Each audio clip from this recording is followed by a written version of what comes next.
What's going on, guys? Yang with Hardy Tech, and welcome to part 0 of my Pokemon Emerald Egglocke. Felt so good to actually sync that up. Today we're going to be beginning our adventure here in the Hoenn region, and towards the end of this video I will be showing you guys how to import your eggs. We're going to be doing a different way than we did in Leaf Green. I'm not going to be using Cyros Pokemon Maker. I believe that was the name of it because it was a really glitchy program. It was overcomplicated, a lot of people had trouble with it, and it resulted in a lot of people's eggs getting glitched and like becoming bad eggs, and I wasn't able to use them, which I felt really bad about. But this time I have a different program I'm going to be using, which should be a lot easier. I haven't had any problems with it yet. Well, I'll talk about the problems I had a little later, but for now, let's get on with this Nuzlocke. So, we're going to be doing things a little different in this Egglocke, my apologies. We're going to be doing things just a tiny bit different in this Egglocke because we are just doing plain normal vanilla. So I did want to add things to make it a little more challenging, and no, we're not going to be doing a randomizer. So this isn't technically Emerald Randomizer 3. Sorry, but I just got done doing a randomizer with Platinum, so I didn't want to do another one, and I figured with just the Egglocke and some of the rules I'm going to be adding, the randomizer isn't really needed. So the first main rule we're going to be doing is we're going to be having an item restriction, and not just in gym battles, but in all battles. So in any battle, I might consider like changing it in like double battles since there's 2 Pokemon out in the field, but in any, at least for now, single battle, there will be an item limit of just 3 items per battle. That means both healing items like HP wise, PP wise, status wise, PP.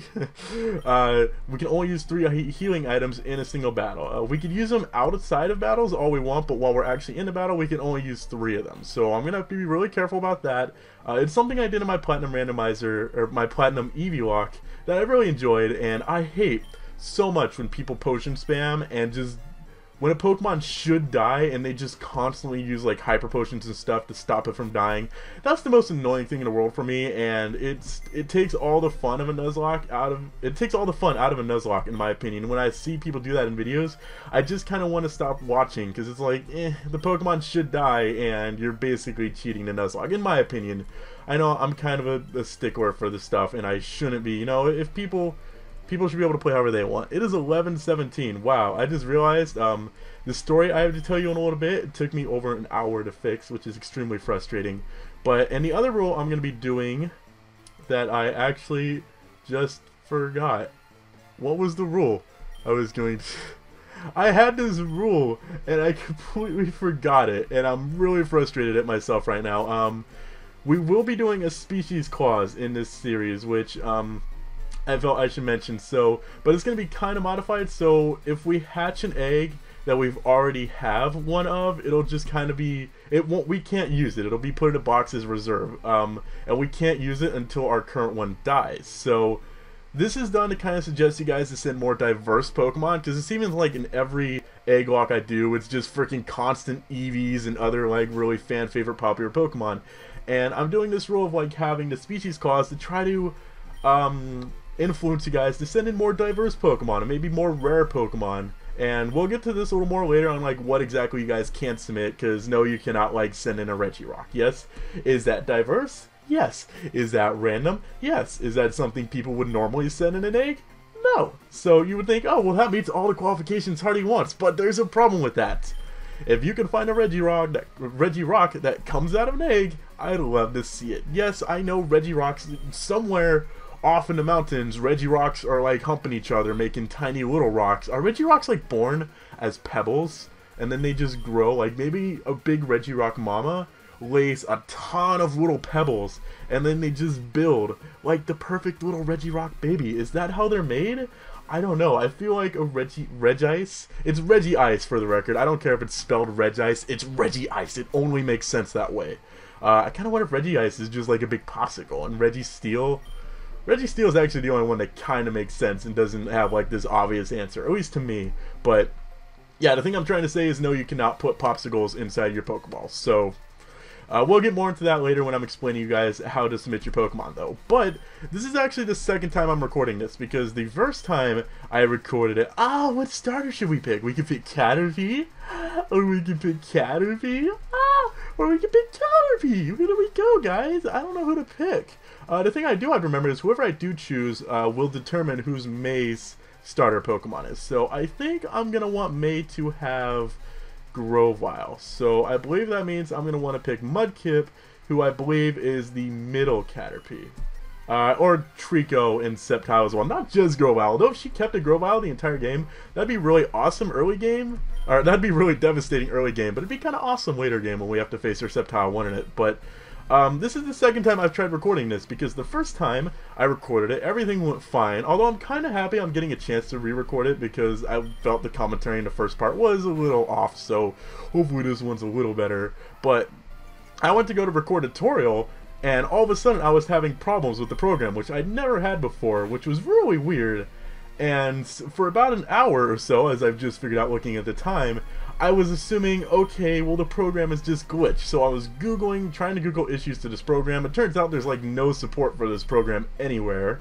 And then I finally started to think, like, old save files, like my old save files from a long time ago, work just fine in this program, but new ones that I just create don't.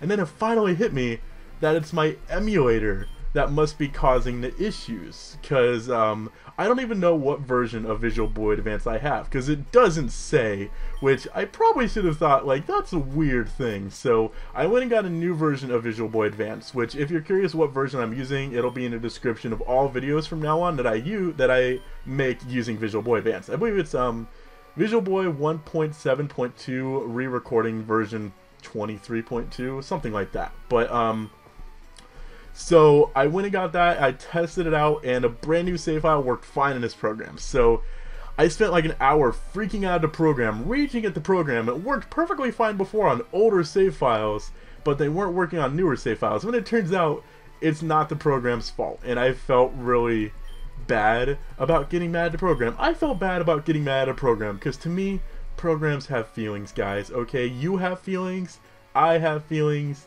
he has feelings, she has feelings, Wombo has feelings, everybody has feelings, including programs, okay? So just keep that in mind. Next time you're yelling at a program, if you yell at Camtasia, if you yell at Google Chrome, whatever you're yelling at, just think, how would you feel if that program started yelling at you? I don't think you would appreciate it. So with that, we can now actually make our way up to Odale Town. Okay, before we enter this grass, I have to discuss something. One of the most debated rules in the history of Nuzlocke is, when does your Nuzlocke start? Some people say it starts once you get balls, others say it starts as soon as you start the game.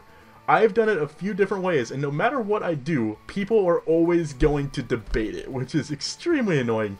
But I am playing that it starts now. So if we encounter something, we cannot come back to this route later and catch something, which is a bit of a bummer. In the recording I did before, I didn't encounter anything, which was really nice. And no, the last piece of grass. Oh, that's frustrating. But I guess it's kind of good, because we could at least get a little bit of, wow, I was going to say we could get a little bit of experience for Caterpie, but then I realized I don't think this battle is going to do much. Although I'm going to have to do a little bit of, I just realized, like, we're going to have to battle May with oh, no we won't. Actually, we're going to be trading in Caterpie before the battle with May. Never mind. I was like, we're going to have to battle May with a Caterpie, who, as much as I love Caterpie, isn't the strongest dude in the world. I mean, I have confidence I could take on the Trico. It's sad there's like no bug-type moves Caterpie can learn in this game. I believe he gets, does he get bug bite later on? Besides String Shot, obviously smartasses. So we've now reached Odale Town, which means we can now import our eggs and exchange eggs. So we're now going to go to the tutorial portion of this video for those of you who wish to submit eggs. If you don't want to submit eggs and just want to watch this series, thank you very much for watching. You can stop watching here. If you enjoyed this video, make sure to click the like button down below to show your support. Until next time, I'm HardyTech Yo-Yo. Peace! But for those of you who wish to stay around and submit an egg, let's go to the tutorial. So you want to submit an egg to my Pokemon Emerald egg lock, huh? Well, it's actually a lot simpler than it was in my Leaf Green egg lock if you were around back then. Down in the description will be a link you'll want to click that'll take you to a MediaFire page where you can download this file, emeraldegglok.rar. And if you don't have an extractor program or don't know how to use like WinRAR or anything, simply just go to this website, which will be the second link in the description, and you'll want to either click on the 32-bit or the 64-bit depending on what version your computer is. I believe nowadays most computers are 64-bit, so you'll probably end up using that one. And the thing with WinRAR, if you choose to use this, is like, for example, let's open up my file. This thing, after a while, this thing will come up saying please purchase WinRAR. You never have to purchase it. Ever. Like, that'll just pop up, you just close the box, continue using WinRAR for free. It's really awesome. You don't have to pay for the program, they just remind you and make you feel guilty every time you open it. But for me, I don't have a heart and soul, so it's okay. So once you do that, what you want to do is click on extract up here and extract these 3 files wherever you want, just somewhere you can find them. For me, I already have them on my desktop, so I'm not going to bother with it. And you should have this file called asave, you should have an emeraldeglock.sav, and you should have just this random word file that says email. So the first thing you want to do is open up the folder that says asave, and open up the program that's of the same name. Now it may take a second, but it'll open in time, just be patient. And you'll get this little box that pops up. So you want to click open, and then you'll browse to wherever you end up extracting the files to, and you should find the save file, which is right here. So you just want to open that, and now all these other options will become available. What you want to do is click on Party, and here's our little Caterpie. Right click on any of these 6 spaces, and you'll get a little dialog pop that comes up, and do Edit. And here you can choose whatever Pokemon you want. For us, let's just do a Bulbasaur. The name doesn't matter. I'm just going to go with species name because it won't keep the name anyways. We'll get to nicknames in a little bit. So let's just go species name. For PID, click on this little box here and choose what gender you want it to be, what nature you want it to be, and if you want it to be shiny, click here. Now make sure to click generate before you exit this out. You click generate after you change all the options. Like if you change anything, click generate again. And then if you want it to be shiny, if you don't want it to be shiny, whatever, and then just exit out of this and a bunch of stuff will change. Friendship, oh, before we get to friendship, you see the little thing down here that says egg? Make sure to click that and then change steps to 0, I guess. Just leave it at 0 and it should hatch immediately. So from there, let's go over to the stats. On the left side, you'll see all the IVs. Click generate or random. Click random however many times you want until like you're satisfied. Do not touch the EVs. Make sure it starts out with 0 EVs in all categories. And if you want it to have a certain hidden power, I guess you could just keep randomly generating it until it has the hidden power you want. But that's really up to you because I probably won't use hidden power on my Pokemon anyways unless it comes with it. Which, speaking of coming with moves, if we go to the next one, you'll have all the moves it can have. One second, let me go to Bulbapedia. So now on Bulbapedia, if we're on Bulbasaur's page, go to whatever Pokemon page you want to send. Quick note, you can only send legal Pokemon, okay? They have to be able to hatch from an egg, so you can't send evolved Pokemon. That means you can't send Pikachu because you can't have Pikachu eggs or Electabuzz or anything. They have to be able to hatch from an egg, so keep that in mind. If it is an illegal Pokemon, it will not be used. So go to the Pokemon's page you want to use and scroll down towards moveset is, which should be right here, and you'll see this other generations thing. Click on 3 because it does change over time, and it'll take you to all the moves they can learn in Generation 3. From here, the moves you want it to have, you can choose anything from the leveling up, TM, or breeding. I don't think you could pass down tutor moves, so you cannot put those, but you could have any breeding move, TM move, or leveling up move that it can learn. So you gotta make sure to put at least one move, and try not to make the Pokemon too super overpowered, although I don't really know if that's super possible in 3rd generation when the movesets weren't that great. But for Bulbasaur, let's go with, you can just type them in by the way, and like options will pop up.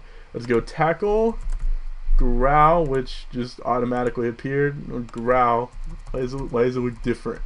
Growl, I guess you have to have it in all caps, I don't know how that works. And let's give it a breeding move. Let's do oh, I can learn Skull Bash. I didn't know that. Let's go Curse though, just because that's an easy word to type. So don't give it any PP ups. Once you have it all the moves you want it to learn, and there we go. Click to meet, click on Met, click this box that says import original trainer ID from save file. That way the Pokemon will obey me if they go like not if they go over a certain point, but that way they'll obey me. And you can I don't think choosing what game it came from matter, and I don't think the ball matters. I think it just goes back to normal Pokemon when it hatches. But one last thing, where is it? Oh, on the stats page, go down to the bottom and change the level to 5, because that is what level Pokemon hatch in Generation 3. I believe in 4 in the future they hatch at level 1, but in Generation 3 they hatch at level 5. So once you have everything the way you want it to be, click on Save, Edit, and you'll see our little egg Bulbasaur here. Ah! And wait, wasn't he shiny? Was it? Oh, did I unclick shiny? I don't know. I guess I did. Yeah, okay, because now he's shiny. Whatever. And once you have that done, you want to right click on your new Pokemon, click Export, choose a location to save it, and name it whatever you want. I'm going to name it Bulbasaur, I guess. Actually, no, don't name it whatever you want. What I want you to do is name it what you want me to nickname your Pokemon. Okay, for example, I have a Bulbasaur. I'm going to name him Cool Whip. So we're going to save that. And what I want you to do is go to wherever you save that file and email that file to me at hardytechyoyo@gmail.com. Make sure the subject to that, actually we have that written in the email file here.